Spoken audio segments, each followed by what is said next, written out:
Olá a todos, todas e todes que estão acompanhando o curso Ação Direta junto à População em Situação de Rua, da UFJF, do campus de Governador Valadares. Eu sou Murilo Carlos de Moraes e eu fui convidado para conversar com vocês sobre o tema saúde sexual e reprodutiva no contexto da pessoa em situação de rua. Então, eu sou médico de família e comunidade, trabalho numa cidade do interior de São Paulo, que é Araraquara, e eu sou formado na graduação, na residência e no mestrado pela Faculdade de Medicina de Ribeirão Preto, da Universidade de São Paulo. Então, vamos lá. A população em situação de rua, né? Se caracteriza pela ausência de moradia tradicional, vínculos familiares e ou sociais fragilizados, alta vulnerabilidade e falta de acesso a direitos básicos, né? Então, entre eles primordiais moradia, alimentação, enfim. E um desses direitos é o direito à saúde sexual e reprodutiva, que é um cuidado integral que deve ser oferecido pelo profissional de saúde para que a pessoa tenha assegurado o desenvolvimento de todas as potencialidades da sua sexualidade. Então, esse é um direito que deveria ser de todos e deveria ser garantido pelo Estado e por políticas públicas. Mas, assim como a moradia, a alimentação não é garantida para todas as pessoas, né? Visto o que sofre a população em situação de rua, né? O direito à saúde sexual e reprodutiva também fica a desejar em relação a essa garantia do Estado e políticas públicas. Então, o que está englobado no direito sexual, no direito da saúde sexual e reprodutiva? Então, planejamento familiar, combate de gênero, principalmente contra a mulher, educação em saúde e prevenção de infecções sexualmente transmissíveis, o respeito à sexualidade do indivíduo, né, diversidade da sexualidade, e o acesso aos serviços de saúde para essas questões. No caso do planejamento familiar, nesse planejamento familiar que o profissional de saúde vai orientar esse casal no caminho que eles escolherem, né? Se eles querem a gestação ou se eles querem a contracepção. Em 2012, na população geral, 40% das gestações no mundo foram gestações não planejadas. Então, isso evidencia a importância, né, do planejamento familiar. As taxas mais altas dessas gestações não planejadas foram na América Latina e no Caribe, né, onde foram 56% das gestações. E isso impacta muito no sistema de saúde e na qualidade de vida da mulher, que, como a gente sabe, né, em muitos países, na maioria dos países, não está regulamentada a questão do aborto. E as mulheres mais pobres, quando procuram o procedimento, assim, de forma clandestina, é uma causa importante de mortalidade, né, assim. No Brasil, a prevalência da contracepção é alta, mas ainda assim, 55,4% das gestações foram relatadas como não planejadas. Isso acontece por quê? Porque o método contraceptivo, ele não é 100% eficaz. E isso para quem usa ele, usa ele de forma ideal. Para quem usa ele de forma errada, ele ainda vai falhar mais do que ele deveria. Então, aqui nessa tabela, a gente pode observar observar essas taxas de falha dos métodos. Pelo risco de gestação, né, que seria a falha do método, em 100 mulheres por ano. Se a mulher não usar nenhum método contraceptivo, 85 mulheres em 100 vão ter gestação. Então, assim, não usou nada, 85 em 100, 85%, né, vão engravidar.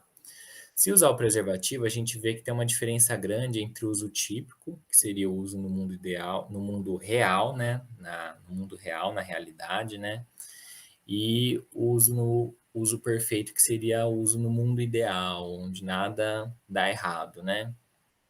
Então, preservativo no mundo real, 18 a 21% de falha. E no mundo ideal perfeito, só 2 a 5%. A pílula contraceptiva, que é o medicamento oral, ela tem uma taxa de falha de 9%, né, no mundo real, e de 0,3% no uso perfeito. Essa diferença é principalmente relacionada à questão do esquecimento, de usar medicações que podem interagir com a pílula.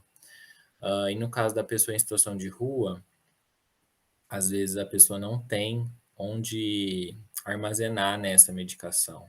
Isso pode influenciar na eficácia do medicamento. Os injetáveis também têm a diferença entre uso típico e uso perfeito, e eles são mais eficazes, né, do que a pílula.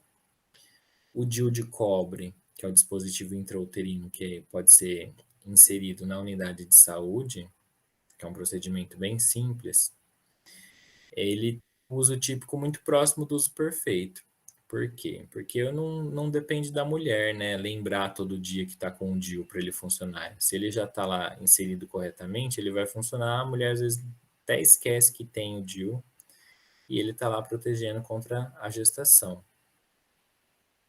Já em seguida, a laqueadura tubar e a vasectomia são métodos de contracepção definitivos, né? E aí depende da vontade do casal ou da mulher ou do homem e da lei, né, da legislação para essas esterilizações, né? Que a pessoa tem que ter pelo menos 2 filhos nascidos vivos ou ser maior de 25 anos de idade, pelo menos.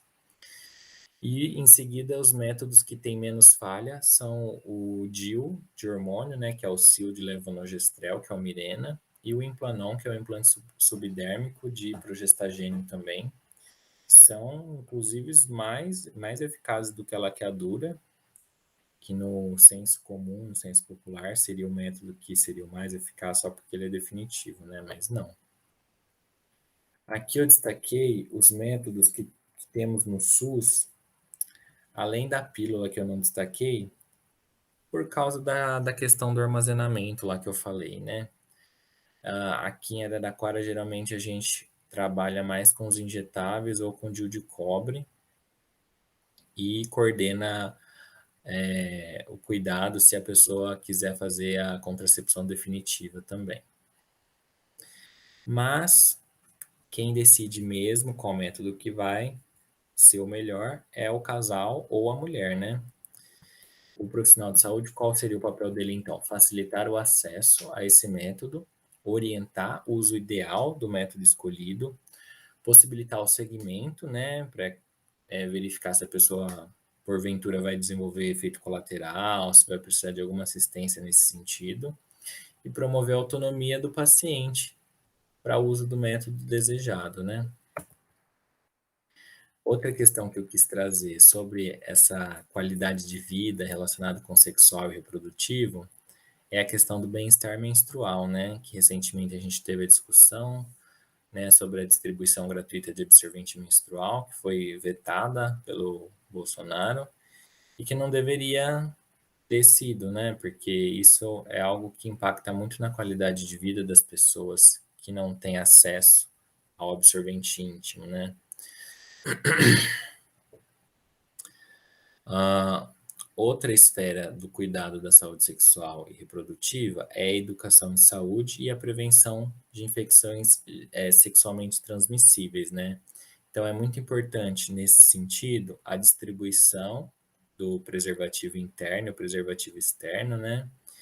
E a testagem, né? O rastreamento de sorologia, HIV, sífilis, hepatites B e C, que aqui em Araraquara a gente leva, né, os testes rápidos quando a pessoa deseja realizar e a gente oferece para todos, né?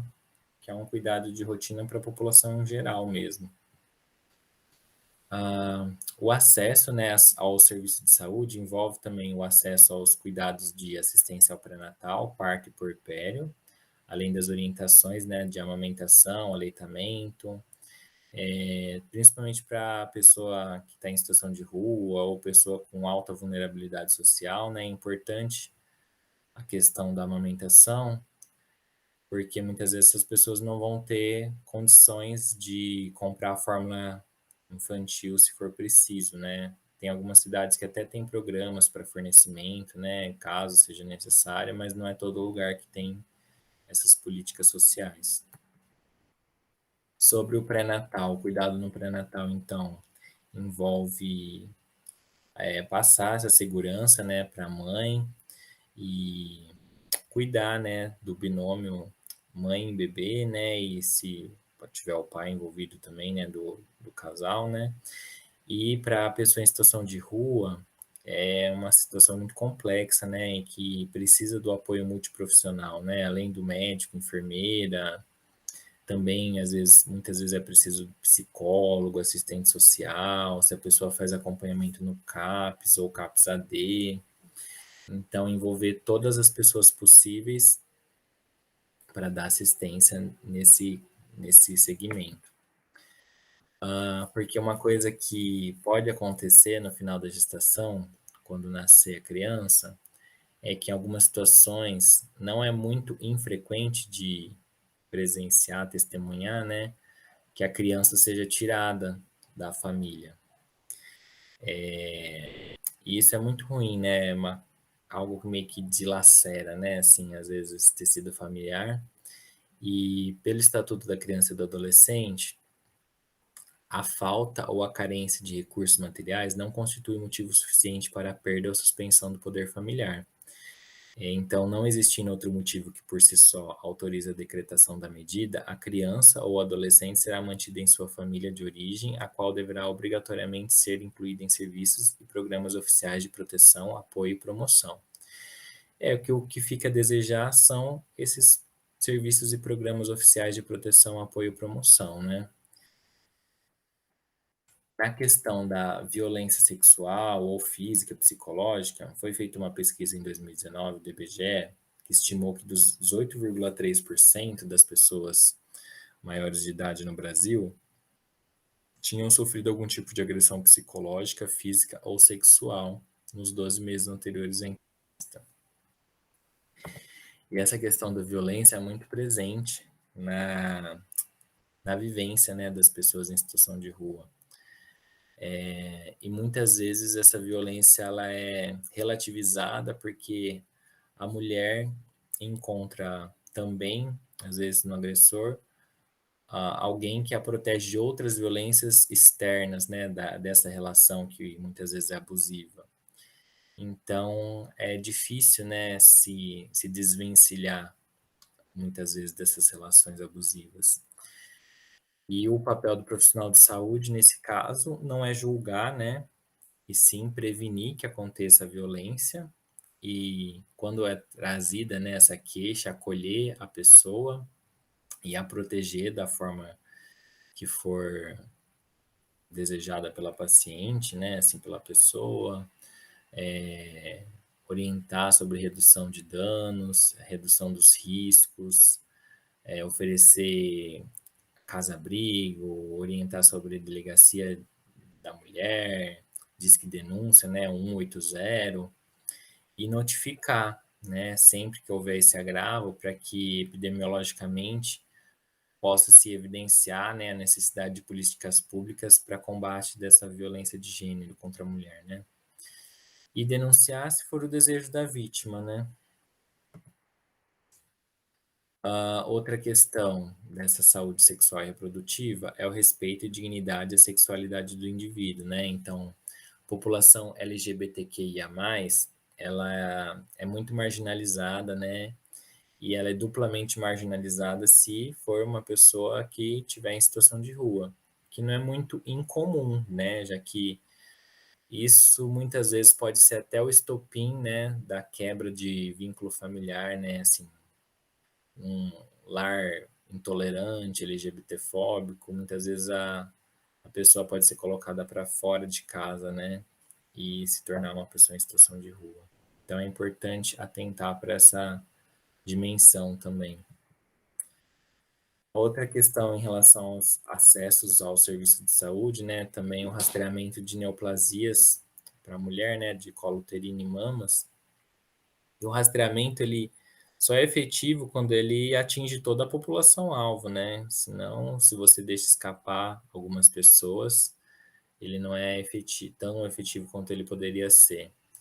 Então, levar isso também, né, para a população-alvo da população em situação de rua. E pensando nesses cuidados, já é um passo, né, no longo caminho que a gente está lutando, né, para fornecer um cuidado integral de qualidade para essa população em situação de rua e pensando assim no futuro para que essa população nem exista mais, né? Que para que a gente pudesse garantir o direito à moradia a todas essas pessoas, alimentação e etc, né? E enquanto isso não é possível, a gente vai andando um passo de cada vez, né? Então aqui está o meu e-mail, se alguém tiver alguma dúvida, quiser entrar em contato, tá bom? E aqui estão as referências dos slides que eu usei aqui para conversar com vocês. E foi um prazer, tá? Tudo de bom, um ótimo evento para todos, todas e todes. Tchau.